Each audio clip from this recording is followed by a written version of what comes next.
आपण सगळेजण मनापासून ज्यांचा सत्कार करण्याकरता एकत्रित झालो आहोत आणि ज्यांचा आज 90वा वाढदिवस, जीवनाचे यशस्वी 90 वर्ष ज्यांनी पूर्ण केलेली आहेत, असे आदरणीय ज्येष्ठ संपादक S.K. कुलकर्णी,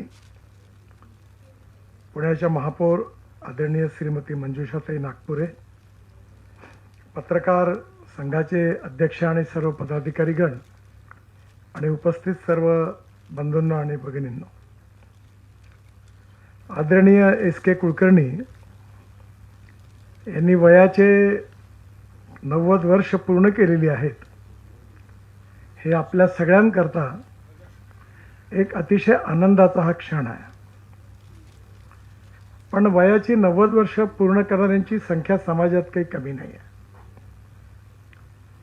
ही 90 वर्ष पूर्ण करत असताना विशेषतः लोकमान्य टिळकांनी जे सांगितलं की एखादा माणूस जीवनात जगला किती यापेक्षा जीवन जगला कसा हे जास्त महत्त्वाचं आहे, आणि ते खऱ्या अर्थाने कुलकर्णी साहेबांना लागू. पत्रकारितेबद्दल फार काही बोलण्याची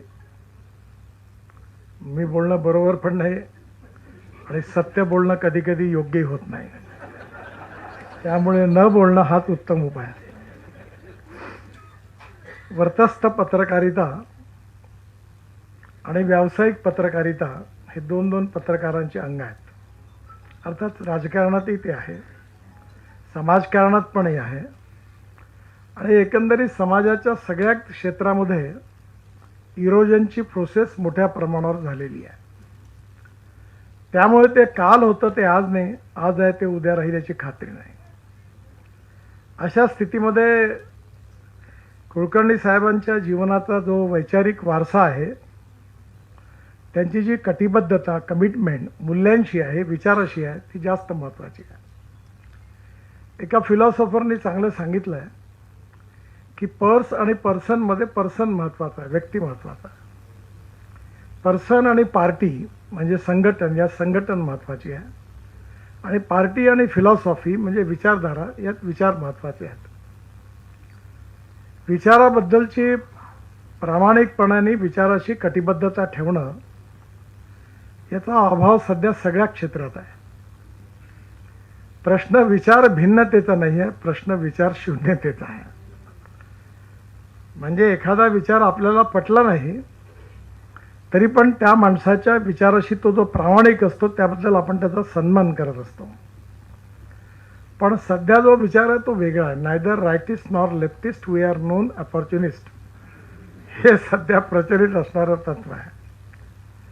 आणि अशा वादळामध्ये एखाद्या वटवृक्षाप्रमाणे व्रतस्थ रूपाने आपल्या विचाराकरता आणि विचारामध्येही पण समाज प्रबोधन, समाज शिक्षण, समाज संस्कार या आधारावर आपलं कार्य करत राहणं आणि आपल्या विचाराप्रमाणे जे सत्य असेल ते समाजाप्रती पोहोचवण्याचा प्रामाणिकपणे प्रयत्न करणं, हे काम आदरणीय कुलकर्णी साहेबांनी आपल्या जीवनात केलं.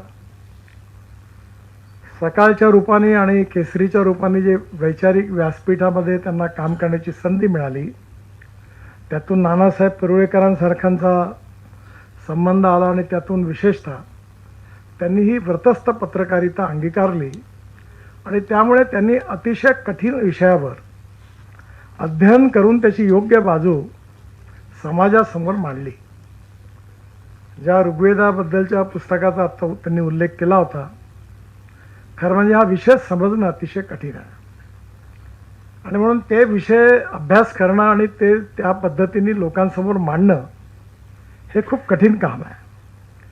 परंतु एखादी गोष्ट जी आहे, जी समाजाकरता निश्चितपणे गेली पाहिजे आणि समाजासमोर पोहोचली पाहिजे, या भावनेतून ज्यांनी जीवनभर व्रतस्थ पत्रकारिता केली असे फार कमी पत्रकार आहेत, आणि त्यामध्ये कुलकर्णी साहेबांचं नाव आहे, हे जास्त महत्त्वाचं आहे.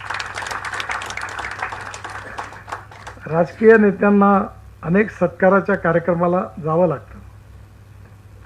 सत्कार कोणाचे का होतात हे येणाऱ्यालाही कळत नाही आणि जमणाऱ्यांनाही समजत नाही. मी आता गाडीत बसलो होतो, बऱ्याच लोकांचे फोटो लागले होते. तर ते प्रत्येकाच्या वाढदिवसाने फोटो लागले. तर माझ्या बाजूला माझ्या मित्राला विचारलं की कोण आहे ते, म्हणजे मलाही माहिती नाही. म्हणजे आजचा जमाना हा थोडा वेगळा आहे. पण या जमान्यामध्ये पण आपल्या विचाराप्रमाणे कोणी चांगलं म्हणो, कोणी वाईट म्हणो, कोणी मान करो, कोणी सन्मान करो, कोणी कौतुक करो, कोणी टीका करो, त्याची चिंता नाही करायची नाही. आणि जे आपल्याला पटलं ते आपण मांडलं पाहिजे.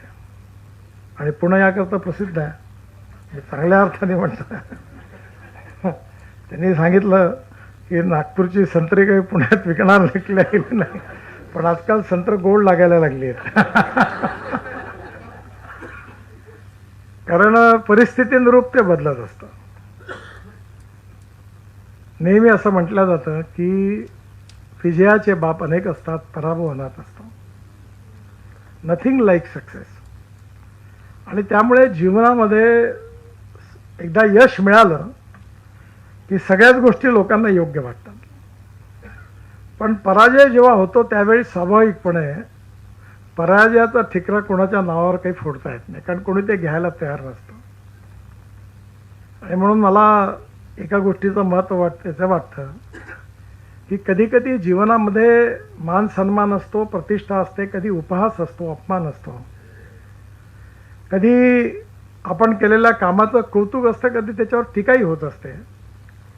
पण याची चिंता न करता आपलं जे कॉन्शियस आहे, आपलं जो मन आहे, ते आपल्याला ज्याप्रमाणे सांगतं त्याप्रमाणे आपण आपली गोष्ट मांडणं, परखडपणे मांडणं हे खूप मोठं काम आहे. मी विद्यार्थी असताना विद्वान विदुषी अलू दस्तूर यांचं भाषण ऐकण्याची मला संधी मिळाली होती.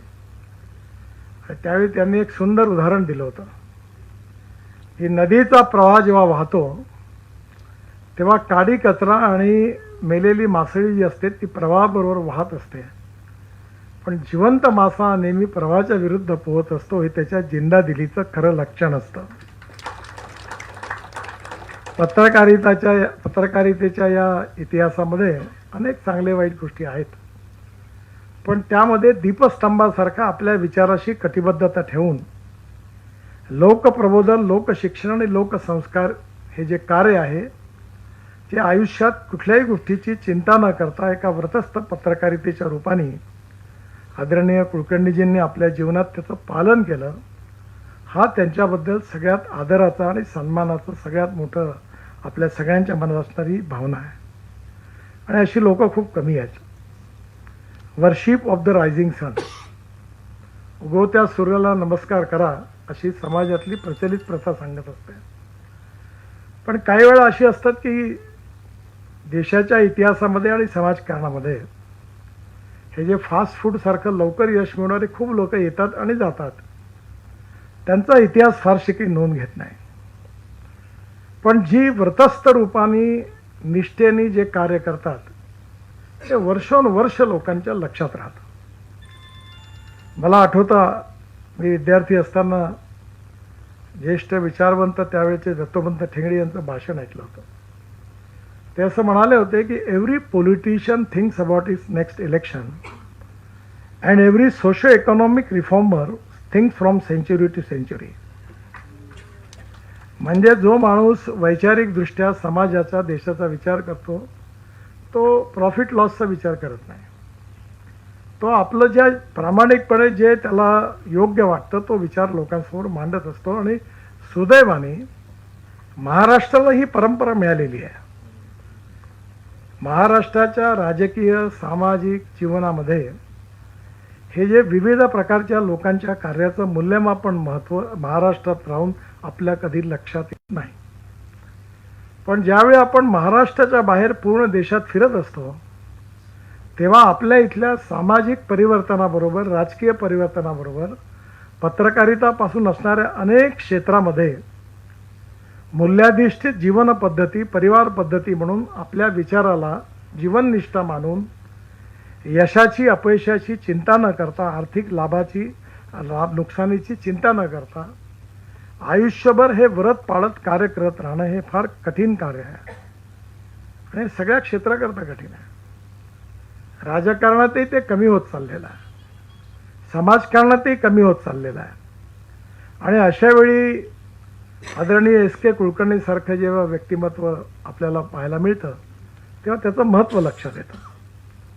खरं म्हणजे लॉंग टर्नवर पत्रकारितेमधून जी इन्फॉर्मेशन मिळते, जो विचार मिळतो, तो खूप महत्त्वाचा आहे. तुम्हाला आश्चर्य वाटेल, मी बऱ्याच वेळा दिल्लीमध्ये असतो, मराठी पेपर येतात माझ्याकडे, पण मी ते सकाळचं ॲग्रो वन पहिल्यांदा वाचतो, कारण त्याच्यामध्ये ॲग्रिकल्चरमध्ये कोणी काय प्रयोग केले याची माहिती असते आणि मी शेतीत थोडं बहुत काम करतो, तर त्याच्यातून मला पुष्कळ माहिती मिळते. इन्फॉर्मेशन जी आहे, नॉलेज ही पॉवर आहे आणि ट्रान्सफॉर्मेशन ऑफ पॉवर म्हणजे नॉलेज विथ इन्फॉर्मेशन याकरता प्रभावी माध्यम म्हणजे मीडिया आहे. Innovation, entrepreneurship, science, technology, research, skill आणि सक्सेसफुल प्रॅक्टिसेस म्हणजे नॉलेज. आणि नॉलेजचं ट्रान्सफॉर्मेशन जर करण्याकरता उपयोगी असेल तर मीडिया आहे. आणि म्हणून आपलं लोकशाही जी आहे ती 4 स्तंभावर उभी आहे. त्यामध्ये लेजिस्लेटिव्ह विंग आहे, एक्झिक्युटिव्ह विंग आहे, ज्युडिशरी आहे आणि मीडिया आहे. आणि आजही आपल्याला नॉलेज देणारी, माहिती देणारी, इन्फॉर्मेशन देणारी, लोकप्रबोधन आणि लोकशिक्षणाचं प्रभावी कार्य करणारी सगळ्यात प्रभावी पद्धती कोणती असेल तर ती मीडिया आहे. आणि किती जरी म्हटलं तरी एक लोक अशी आहेत, मोठी मेजॉरिटी, ती सायलेंट आहेत, पण ती चांगल्या गोष्टींची दखल घेणारी आहे. कितीही फास्ट फूडचा जमाना आला तरी ऑथेंटिक आणि ज्युनाईन फूड खाणारे लोक जे असतात त्याचंच कौतुक होतं, फास्ट फूडचं नाही होत. शॉर्टकट मारणाऱ्यांची संख्या खूप आहे, पण shortcut cut you short. Kulkarni साहेबांनी खरं म्हणजे अनेक विषय असे आहेत त्याच्यावर ते लिहू शकले असते, पण त्यांनी पत्रकारितेमध्ये ज्या ज्या विषयावर, पत्रकारितेच्या विशेषतः जर्नलिझम डिपार्टमेंटमध्येही पण जे काम केलं त्यातही त्यांच्या मनात कमिटमेंट ही होती की या देशात लोकशाहीचं रक्षण करणारी ही पत्रकारांची पिढी आहे, ही प्रगल्भ, जबाबदार, लोकाभिमुख आणि खऱ्या अर्थाने लोकशाहीला आणि समाजामध्ये गुणात्मक परिवर्तन करण्याकरता किती उपयोगाची ठरली पाहिजे या विचारातून त्यांनी ती घडवण्याचा प्रयत्न केला. त्यांनी जे प्रत्येक विषयावरचं जे लेखन केलं त्यातून तो विचार लोकांसमोर जावा, प्रभावीपणे जावा. मतभिन्नता आहे, असली पाहिजे समाजात, कारण ते लोकशाहीचं जिवंत लक्षण आहे, पण मतभिन्नतेमध्ये पण शेवटी निर्णय झाले पाहिजेत.